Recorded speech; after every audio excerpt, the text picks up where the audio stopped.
Welcome to the Gnarly Girls podcast. What's up, gnarly beings? This is a loose-lipped, unfiltered, raw-dogging, stripping down of culture. No fucks, no panties. This is a labia of love. We're your hosts, Tony Naj and Serafina Supernova. And this is Gnarly Girls. What's up, Sarah? Hey, Tony.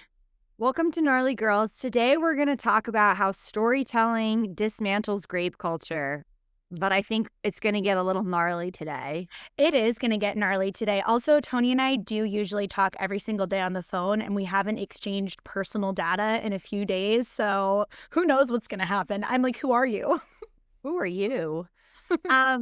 So I think the thing that's really interesting, and maybe I'm just going to start off a little hot in a certain sense, but something keeps happening to me in my DMs where I will post something and usually a white woman will get into my DMs and she'll be like, what are your sources? What are your sources? And I'll be like, you can follow the link of which I posted, or they'll be like, well, I'm trying to get to the bottom of this thing and I need a credible source. And I'm like, I don't know, ma'am. CNN is not going to report on these Epstein files. Fox News is not going to report on these. How do you know they're eating children? Where are you reading this? And I finally lost it on one woman and I was like, I am not your research bitch. I'm not getting paid to do research for you. Also, if I am the one providing you with information, let's say I was going to spend time in my life being like, well, let me go provide this woman with all this information. If she's already coming at me with a vibe of prove it, that's just going to be something for her to rebel against. I could send anything and she will just rebel against it because her attitude is like, you need to prove it. So I guess I'm telling this story because when we listen to people's stories, that is where you are actually asked to just use your fucking intuition and listen to a story. It's not about a news source. It's not about proof, right? I could tell you a story about how I once, had a hummingbird fly up into my face and just commune with me for a moment. I can't prove that story. Do you believe that it happened?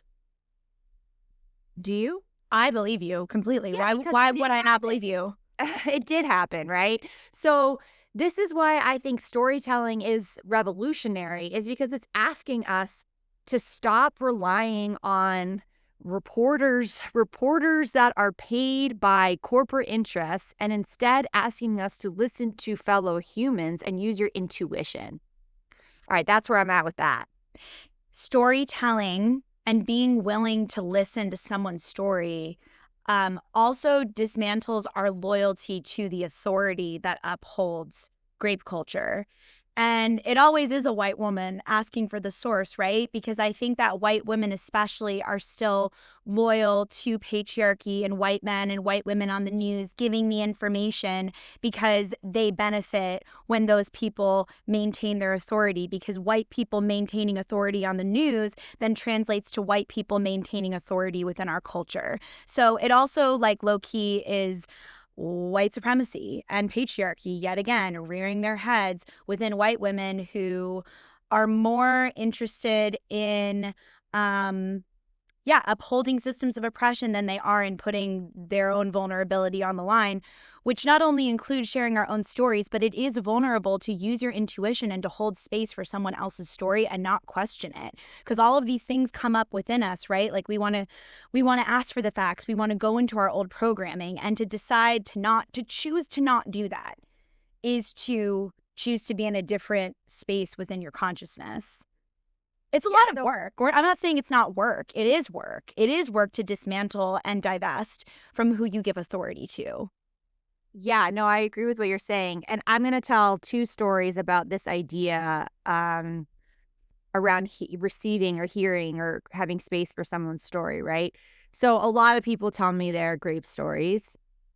both personally and professionally, right? Because obviously I'm creating a space where that happens in the somatic work, like things might come up. And then, just personally, people will talk to me about it.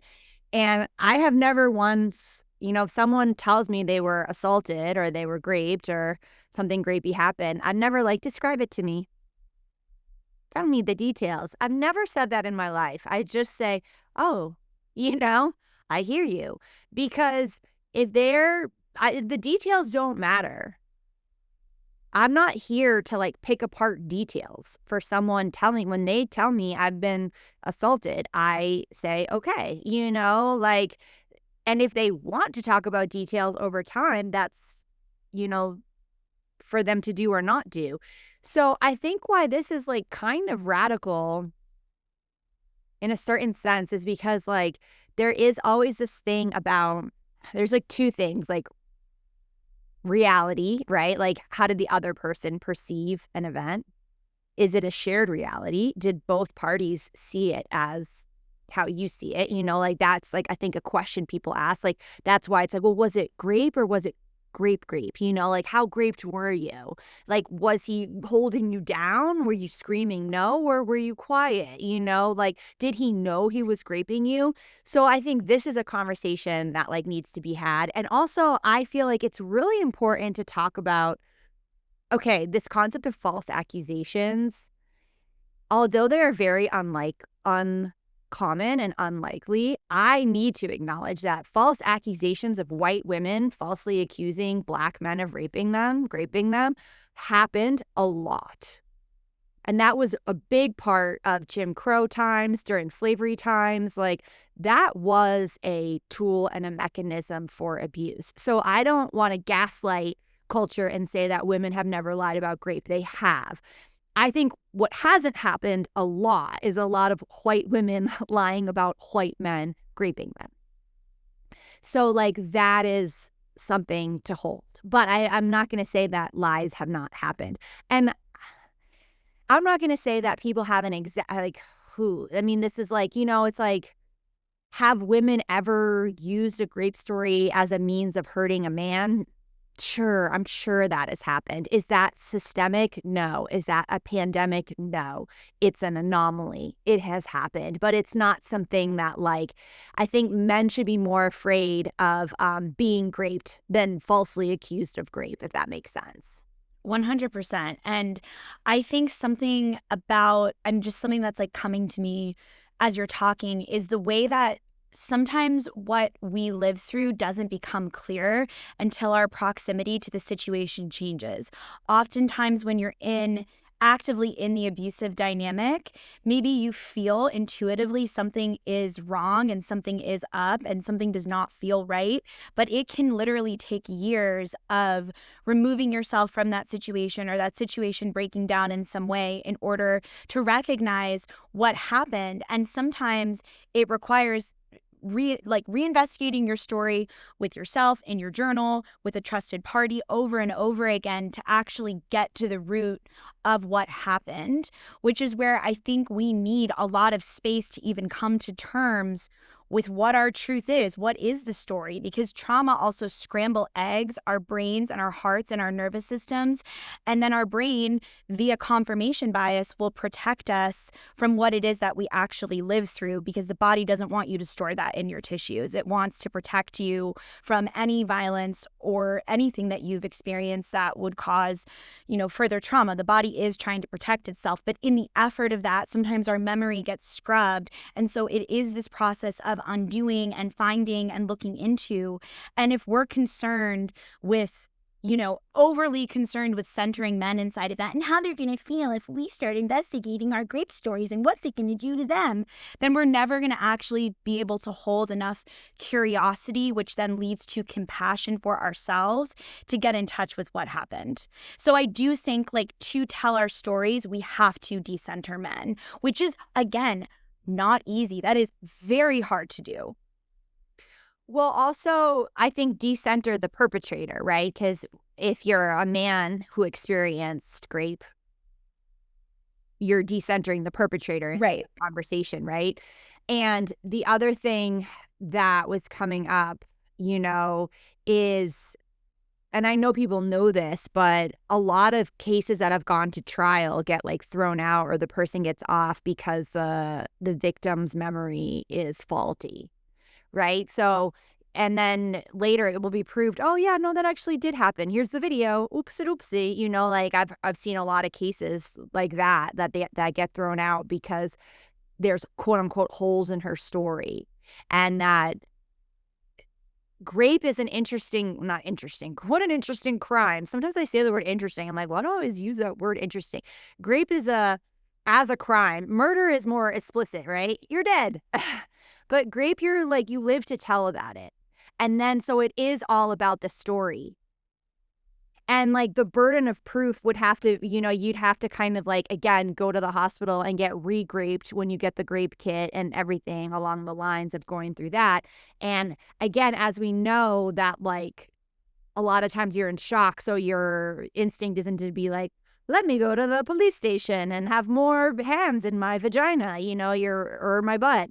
You're like, "I'm actually gonna take a shower. I'm actually gonna, like, curl up into myself," right? So then we're relying on story, and as we all know, story and memory is malleable. But I mean, like, this is the thing is like, you were graped. You know what I mean? Like, you don't have to, like, we don't need to go around every single nook and cranny of the details, right? It was like, it was grape. And I think that's the thing that is, like, we're asking for the details to just avoid the overarching analysis of, like, isn't me saying it was grape enough?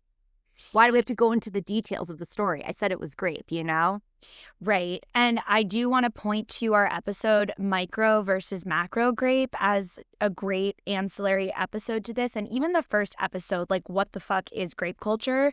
Um, because I can already feel people listening to this and being like, well, how do I know if I can claim that, I was graped or something grapey happened to me? And like something grapey happening to you, whether or not it was literal grape, is still within the umbrella of grape culture, and your story is still important and essential. And you should still hold space for yourself to investigate that to whatever extent you feel available for, because it doesn't have to be direct penetration in order to register as trauma. Like, assault is varied and it comes in many colors and shades, and the nuance and complexity is actually the most important thing to these stories.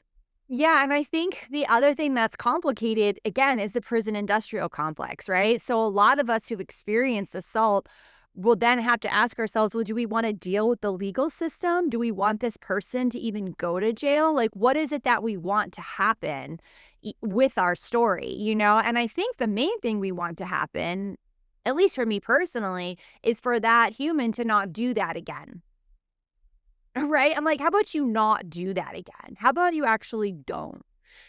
So regardless of your feelings about the prison industrial complex or like retribution, I think the main objective is like stop doing the behavior. And this is why I think it's important for men to listen to grape stories, is because, again, the nuance and the subtlety, they might hear a story and be like, that sounds familiar. And I think one of the things I've been thinking about, I wanna make a video about this, or maybe I should make this video to promote this podcast, is I think the reason why men, like, unconsciously are much more likely to, like, so, it's like they say, like, the not all men thing, but the argument about that, it's like, well, even if you're not going around graping, you're still really complicit, right?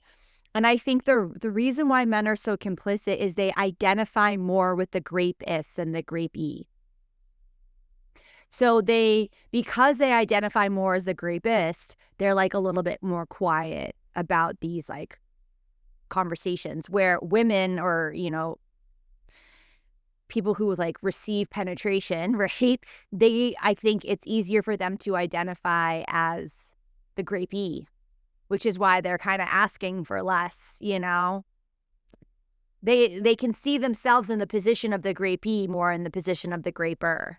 Ow, this hurts. What is also so interesting that I have really just started clocking recently, just alongside this sort of rhetoric of the male loneliness epidemic, it's like, "Oh, you're so lonely," which, like, I totally understand that reaction because I have that. I too have that face of the feminine within me that's just like, "Shut the fuck up and get over it." But then I'm like, "Yeah, no, like, I would say majority of the men that I know are sad and lonely and don't have friends or community. And women have had to, from their rage and grief, create community. And I do think that because the community and the coven was taken from women and taken from the feminine, when we do find that and create that within this oppressive system that we're living within, it becomes so much more tight knit because we realize that we need each other. And I think that there's still a lot of shame for men, not only in not having that, but like confusion about how to even create that. And then I do think it ends up being like the only men's group I really like know about is like the Sacred Sons. Have you heard of them? Which is like they're like a spiritual like men's group and they do personal development work and all these things. But I really highly doubt, and please anyone feel free to correct me if I'm wrong, they're having conversations about dismantling grape culture. For me, whenever I look into these men's groups, like few and far in between, it's always about like activating the inner warrior, you know? Like it's not about how do we honor the feminine? Unless it's like masculine and feminine energetics and like really what they're trying to do is understand how they can get more pussy, which is not dismantling grape culture. Yeah. Yeah. Yeah, and I think, so we're getting back to, like, why stories are important, right? Yes. And I think the reason why stories are important is for us to see ourselves in the story in order to change behavior. Both of well, change behavior. How do we it's like, okay,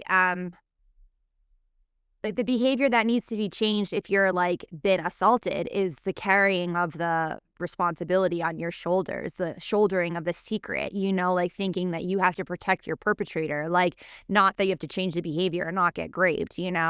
But there's ways in which your healing process has been, hijacked by culture where there's so much self-gaslighting, self-blame, guilt, et cetera, et cetera. So, like, when we share our story with each other, there is this like, "Oh, she went through that? Oh, okay. Well, I like her. I'm not judging her. Why am I judging me so deeply?"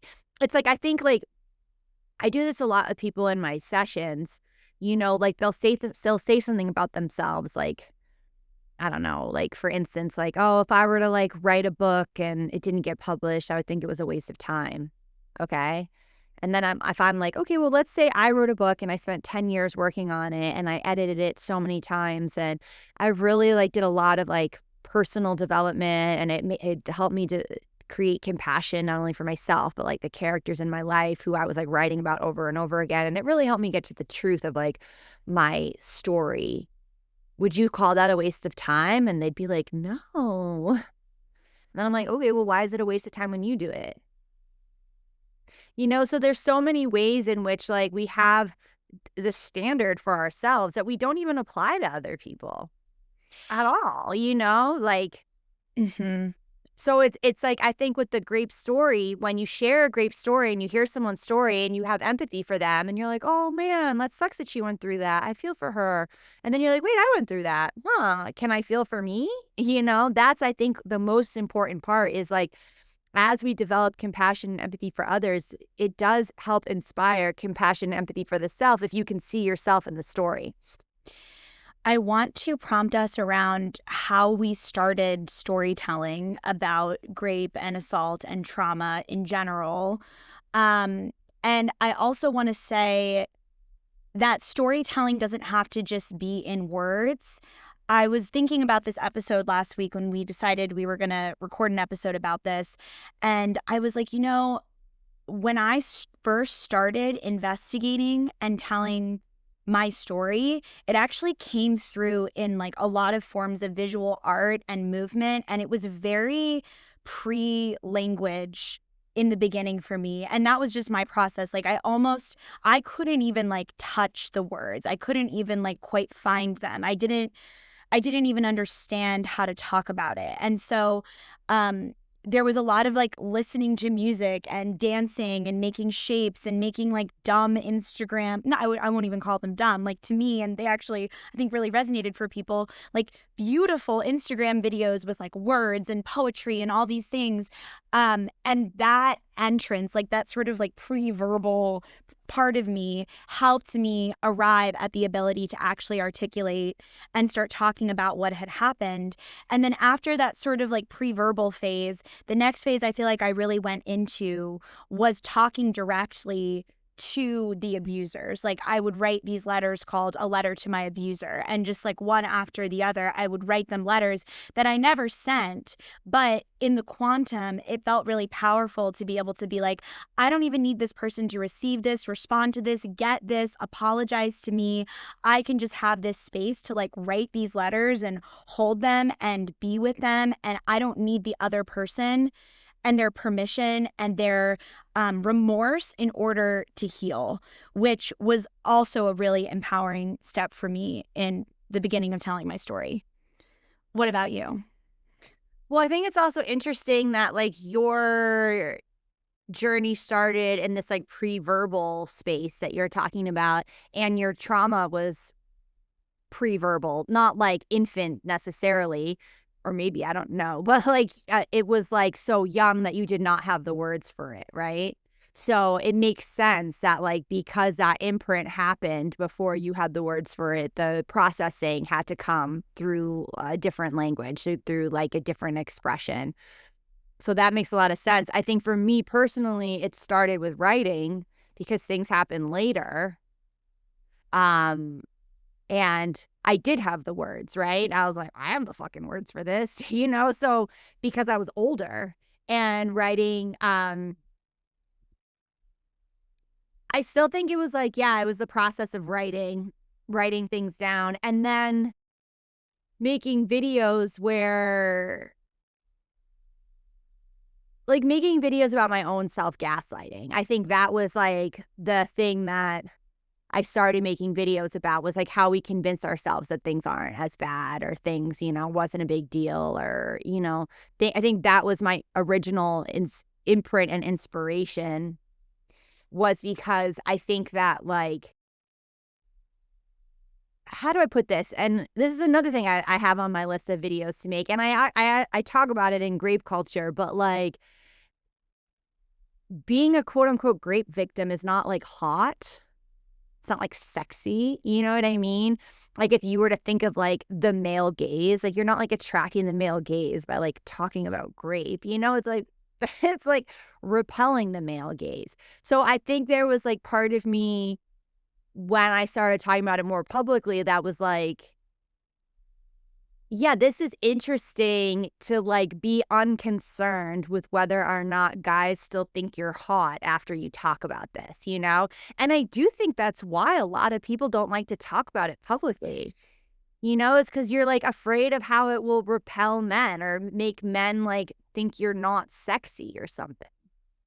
I lost so many male friends. Like I've definitely been a girl who always loved to have dude friends because sometimes I just gotta, as a Capricorn, I gotta bro out, and I'm like I cannot hear about one more emotion, and I want to just like joke around and rap or whatever it is. So I had a lot of male friends from high school, where when I started making work about this in college, they were just like, "Meoop, Audi 5000." They were like, I don't know what she's going to say next, and she might say something about me, so I'm going to get the fuck out of here. And like men who identified as, even in high school, like liberal Democrats, were like lit for Obama, were like interested in feminism in the Christian South, which was pretty revolutionary. I would say some of them were even more quote unquote progressive than me. But the moment I started talking about this, it was like they just all dropped like flies. And I was like, cool, I love that. Yeah, it's not hot. It's not hot.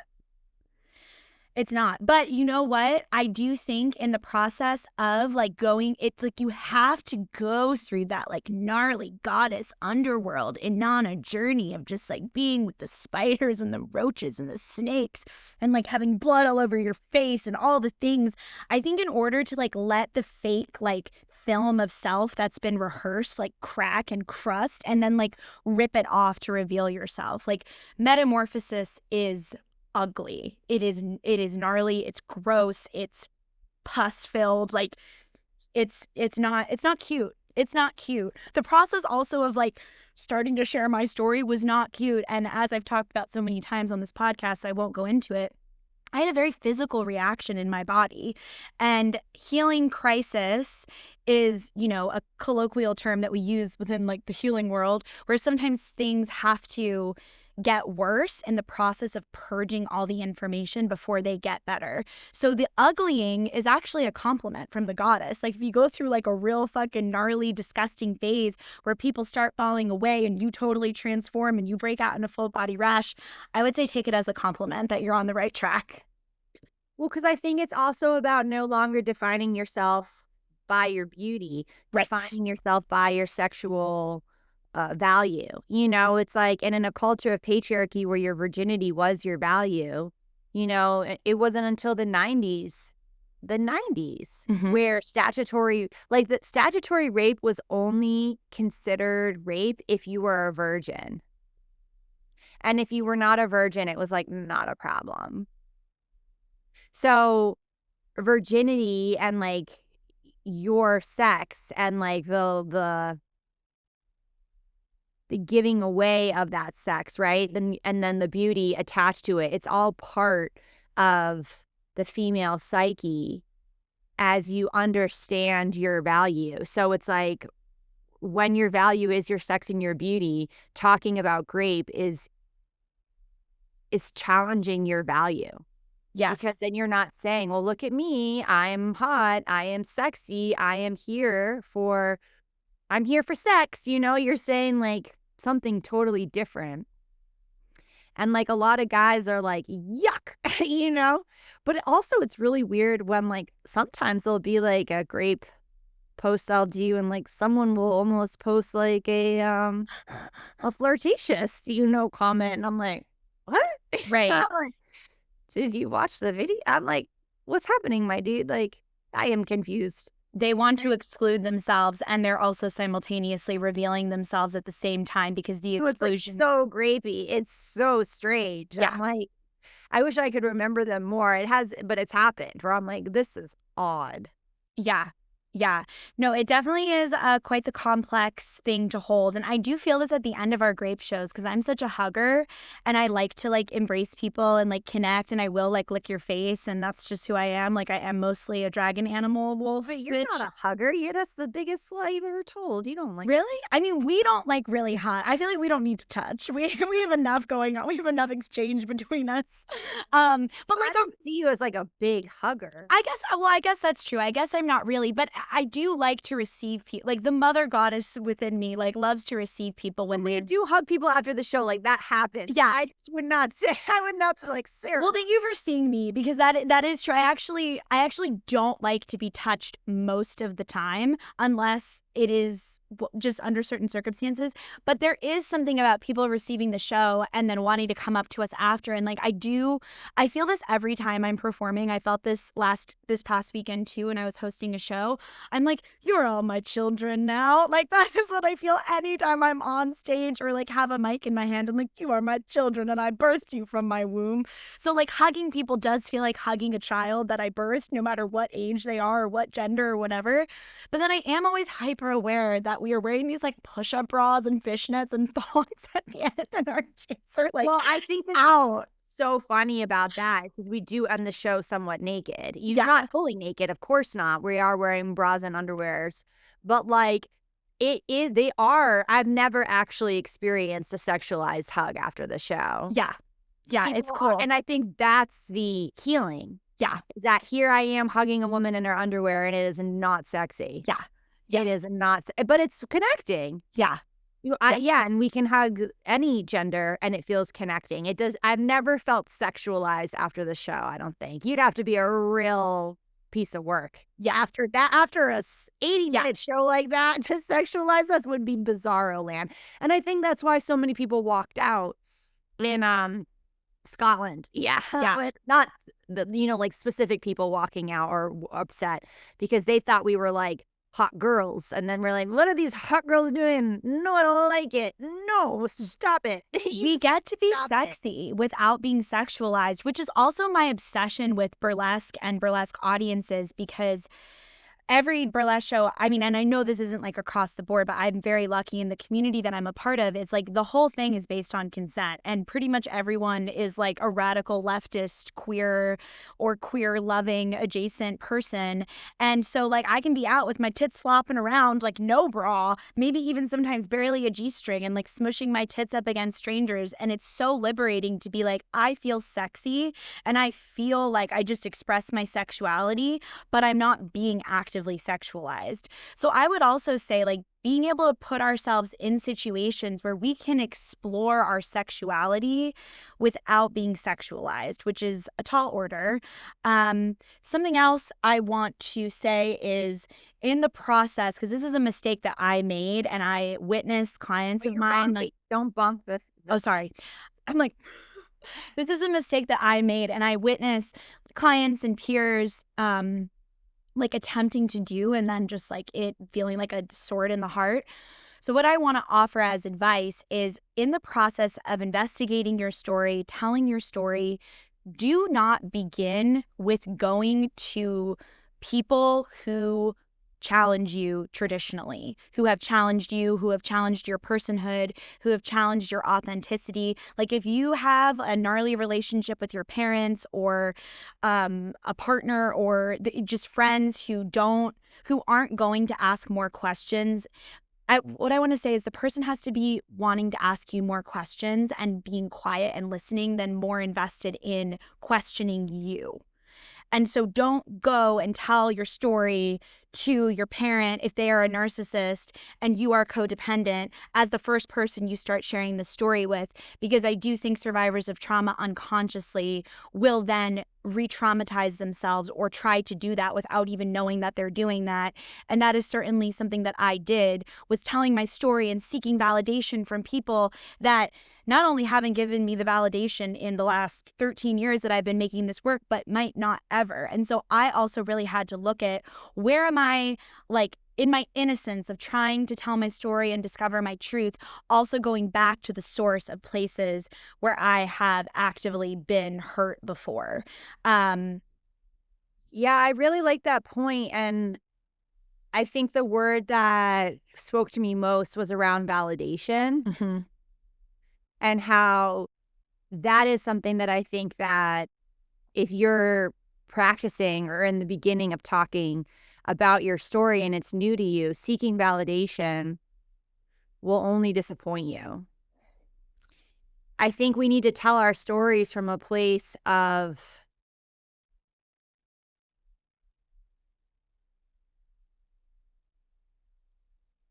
oh man, it's like I think when we tell our stories, it's like, well, let's unpack this, because again, if you're seeking validation, you will be disappointed.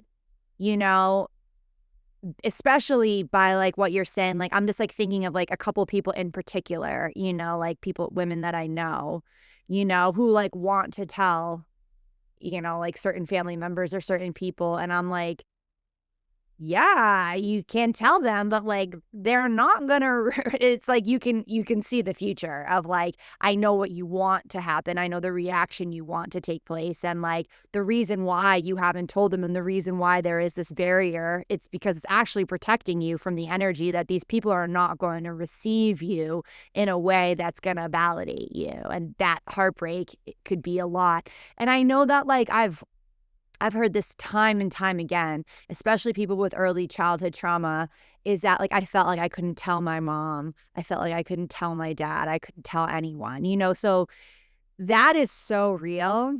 And I think the purpose of sharing your story is not to find external validation, But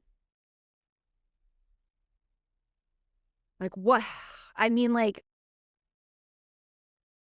what we really wanna do in sharing our story is no longer holding it in. That's what it feels like, right? You don't hold it in anymore, and it's not like you're asking for someone else to hold it either, you're just not holding it in. Because to pretend like something didn't happen to you is a mode that then you're going to just be in every other situation. It's very hard to pretend like something didn't happen to you and then actively have the same abuse patterns coming at you because you haven't worked out what happened to you, and then try to not pretend like the active things coming at you are not happening to you. It's like then you're in a process of pretending like things aren't happening to you, which is how we can then uphold our own cycles of abuse, which is really complicated to even state. And I would never ever blame a victim or want to sound that way.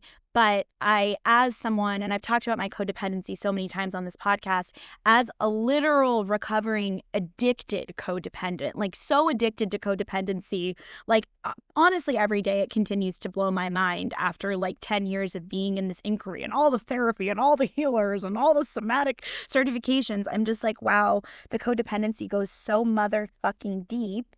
As a codependent, unfortunately, we are the only ones that can disrupt the cycle. And again, not to be a victim blamer, but like it is true. Like we in our sovereignty are the only ones who can disrupt that. Someone else cannot come in and disrupt our codependency for us unless they're like a very self-aware friend who loves us enough to be like, hey, that shit's codependent. Don't do that with me, which is, I feel like we do that with each other. And I do have some like close friends in my life who I can do that with. But that's like again, a tall order. So I think we have to be self-accountable to our own patterns. And so to not hold it in is to disrupt the cycle of codependency, which for the third time I will say is not easy, but possible. When you share, it's like all right, I have two things to say. One is that like being assaulted is part of an imprint that happened to you. And that assault is something that impacts decision making, impacts behavior, impacts your view on the world.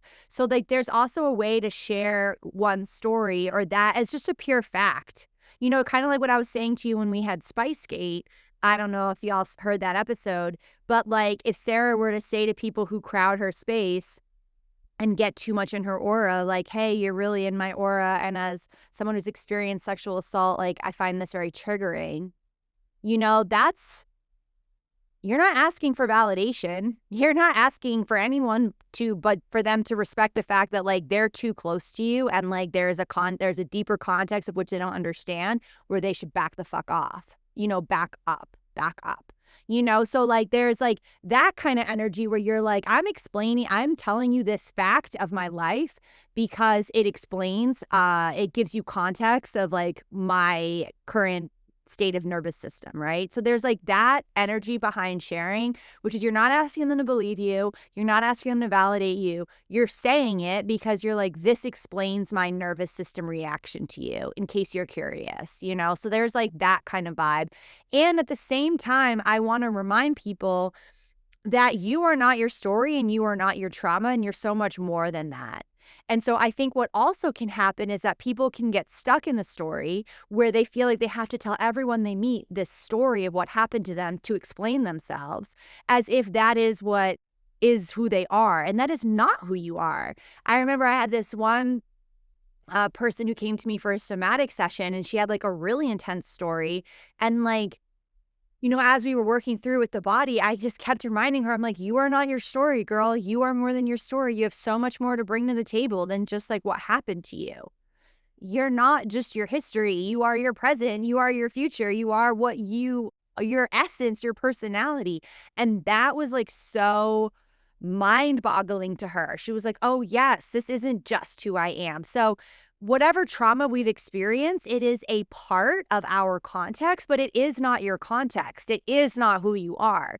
So, I also want to remind people of that. You know, it's both, you know, it's important information about you, but it is not the only information about you. And it surely is not the only relevant information about you. And I do think that storytelling helps us then get to the identity and the self concept underneath, because also something I think that we don't talk enough about within our culture, it's like identity and self concept.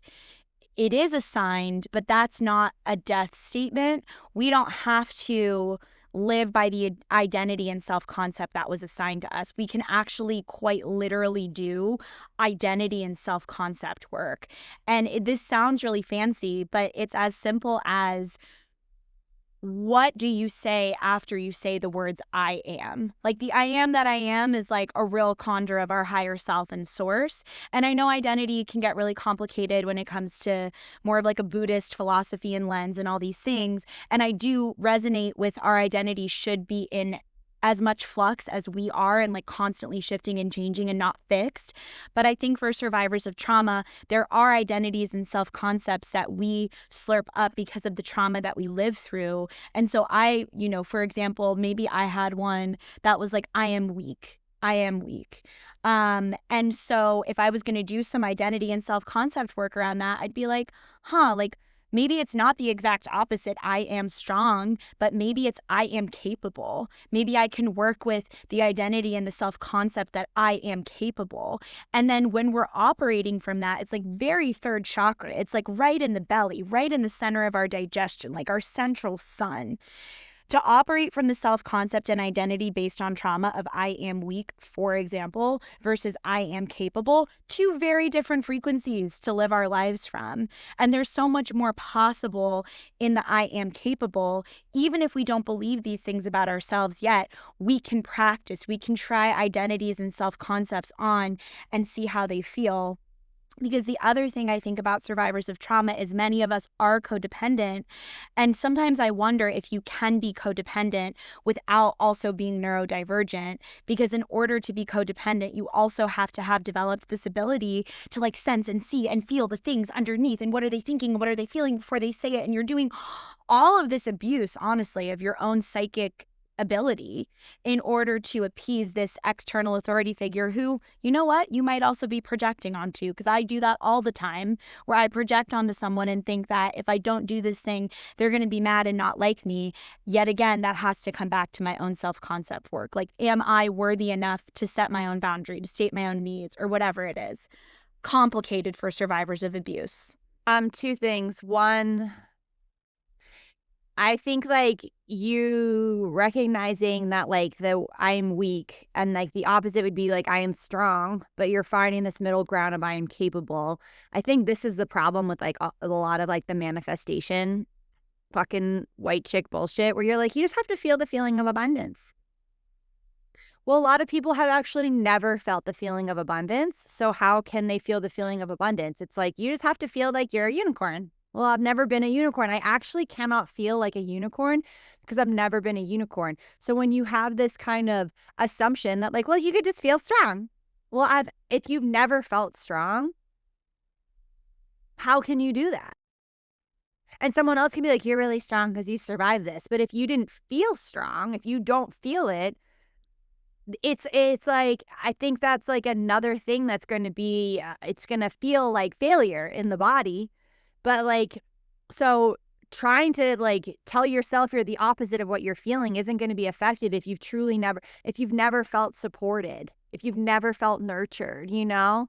How can you bring in something? Well, manifest nurturing. I can't, how if you've never felt it, but if you can find like more, like stopping grounds until you get to, you have to like, you can't just flip something on its head, you know, something, it can't go 180 degrees, like try like 45 degrees, try 90 degrees, now try 110, and now, you know, now try 180. So I think that's something that people have to remember is that like expecting yourself to feel something you've never felt because you should manifest it is like, don't even get me started. And then the other thing I wanted to say, oh yeah, you say the word codependent a lot. I say the word codependent a lot. I don't think people understand that codependent personality disorder is different than a codependent relationship. And I think a lot of people get confused. They're like, oh, a codependent relationship is like you need each other's approval. That's not what codependent personality disorder is. And so when you and I are talking about codependency, I think it is important to be clear we're talking about codependent personality disorder, which is when you feel like you are going to die if you do not fix the feelings of the person that is in front of you. If you do not fix their problem, if you do not pacify their feelings, if you do not make them feel better, you physically feel like you're going to die, or if you were to offend them. So, like, for example, again, this is something I've been working on for 20 plus years. However, if someone is in the same room as me, I could be here, they could be 30 feet away, and they stub their toe, I would say, I'm sorry. And my first reaction would be to feel responsible for them stubbing their toe 30 feet away from me. That is my first reaction. And then I work on having different reactions, but you're not going to codependent personality disorder does not go away. It is your primal impulse.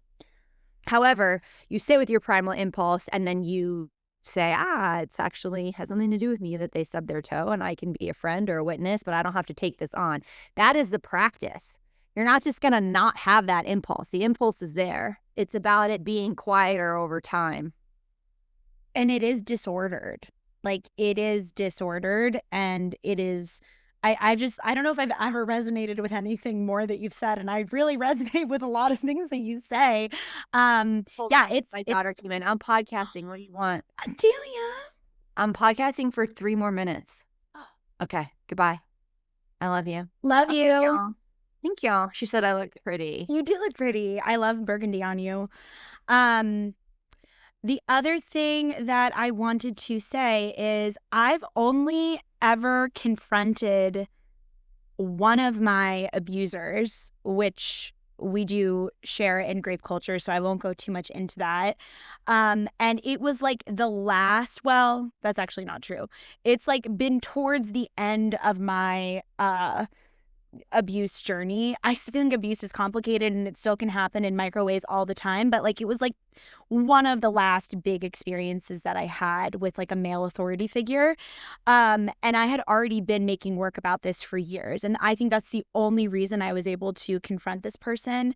And I did it for myself, and I also did it for the art. And you will see why if you come to Grape culture. If you've already seen it, And then other than that, the only other one of my abusers that I've had this direct interaction with was my very first grapist and ex-boyfriend, because my mother found out that it happened, and she contacted him, and I think they met up for coffee. This was so long ago, I can't really remember, but I do feel like they met up, and then he did apologize to her to give him credit, and then he apologized to me as well. He sent me this apology text, essentially recognizing how fucked up he and his friends were because it was a frat party that I had been roofied at, and then he graped me after that. So that was pretty. Do you still have that text? Oh God, I know. I would have to dig, but I do think this person would be open to a discourse. I've thought about contacting many of my abusers over the years. Even recently, I've thought about this abuser that I had in college, and should I reach out to him for my own healing and for the art? For me, it's always for my own healing and how would this make the art more interesting, which I'm not going to say that's a correct way to approach your healing, but it has been a part of my journey. The art has been motivating for me to continue to heal. And I think there's a lot of artists that listen to this who can resonate with that. Sometimes we can do it for our healing and also do it for the art. But I say all of this to say we never actually have to talk to the abuser or the perpetrator again in order to do the deep layers of healing. And I don't know if I understood that when I started. I thought the deepest form of the healing would be for the abuser to get it and then understand, and then I could heal. And then I learned through trying to heal other codependent relationships with authority figures and familial familial members that some of those people were never going to get it, and I actually didn't need, we go back to the validation and the approval in order to heal. So you don't have to go to the highest extent. Oh, sorry, I'm like really banging the desk. You don't have to ever talk to the perpetrator again in order to claim your deepest level of healing, and I do believe that. No, there's actually a pretty interesting study about how forgiving your perpetrator makes you more vulnerable to abuse. Believe So, that. yeah, it is worth looking into that study, because it's kind of counterintuitive to the cultural narrative of like, you should forgive people for yourself. It's like actually the process of forgiveness can make you more vulnerable. All right, you got to go. I do. Both the grape culture healing before we go. Yes. So we did this episode because we wanted to talk about it, but also because we have a new Instagram account. It's at Grape Culture Healing on Instagram. I do believe we have a TikTok as well, but nobody has submitted on TikTok yet. And the Instagram, I think, just lets you talk more grape stories in my experience than TikTok. Well, you can collab on Instagram. You can't collab. Right. That's the thing. Why? You can collab on Instagram. So that is why. So if you would like to share not only your grape story or stories, but also grapey stories. It can be something grapey, like within the umbrella of grape culture. No story is too big or too small. Again, micro versus macro grape. That episode may help empower you if you feel like, well, my story is not exciting enough to tell, and who gives a fuck? We deeply give a fuck, and Tony and I, you can bet your bottom dollar, will watch your story if you submit it. So you know that you have two people watching and witnessing and sending you healing and love and affirmation. And then I would say if you're sharing your story for the first time and you're speaking it out loud, like let yourself have a little ritual, like give yourself your favorite snack that day, light a little candle, like hold sacred space for yourself. It does make an impact when you bring your senses and your body into the conversation. Like even when you're telling it, wear something soft and somatically soothing on your body. Take care of yourself as you tell your story. And then after you post that story and collab with us, if you decide to do that, have an aftercare plan. Like, okay, I'm going to call a bestie friend. I'm going to go on a walk in my neighborhood. I'm going to put on my favorite show. I'm going to dance around to a song that makes me feel empowered. Don't just leave yourself hanging in the vulnerability hangover, because I guarantee you will feel even just a twinge of that, and you're not alone, and it is normal, and it does happen. So have a pre-care and aftercare plan for yourself. You're giving birth. And I just shared another story, I think Friday or something, about graping myself, right? So I've shared a being grape story and a graping myself story as some examples. But the other thing is that feel free to turn off the comments as well. And the reason why we're doing this is like to have a space of support to share if you feel called to do that, you know, and if you just don't want to share on your own platform. Like this is a space of like a community, you know, a growing community to just be held in. So feel free to turn off your comments. And also, if you ever want to take it down, you just take it down. Like that's why we're asking you to collab. We're not interested in uploading. We're asking you to have complete control over like your story. And the other thing I wanted to just say about it was that, you know, the intention is just about this entire episode, right? Like this is the intention is this episode, which is why we're like, hey, do y'all want to do this? We don't know if y'all want to do this. It was just something that kind of like, Sarah, you had done a film where you would ask for people's narratives and you were going to cut it into a documentary. So this isn't like, the intention is if this is valuable for y'all, and if it's valuable for you all, then use it as a tool. And if not, also totally fine. It's just it's just like it's something else, another platform of which to be supported if that speaks to you. And a lot of times Tony and I will arrive at like a point or conclusions in our videos because this is part of our career. But please do not feel like you have to like tie it up in a neat bow or have a message or a conclusion or contribute something new to the conversation. This is really just a space for you to speak. And yes, you can delete it at any time. If you don't turn the comments off, people can still comment, which I know some people who've submitted videos have wanted to do to receive feedback from their community. So that's totally up to you. And also, if you want to write it in a carousel, write it, you know, yes. if you want to do a dance, do And a then type dance. text on it on top of Yeah, it. if Yeah. you made a sculpture, make a sculpture. Like, it doesn't have to be like, as Sarah was saying, like, the mechanism doesn't have to be the classic front-facing video. It could be anything that you want to share your story, as abstract or as direct as you want. Last thing I'll say is there was a period of time where I would, especially at the beginning of developing my somatic practice, where I would just turn the video on and I would record myself processing like gnarly tears, like gross faces, like ugly shapes, like just recording myself in the metamorphosis and letting myself go full creature. So if you're like, I want to share what this feels like, but I don't have the words, like your body knows how to tell the story. And we are both movers and we're very interested in seeing the way that you move. So Yeah, also, you can don't think this has to be 3 minutes, like, it could be however long Instagram lets you upload. yeah, Be 30 a seconds. I minute. think 20 minutes is the longest. So Yeah, feel free to take all 20 minutes. yeah, we'll listen to you on our way to dance class. Okay. We love you. Deets will be in the description. Bye.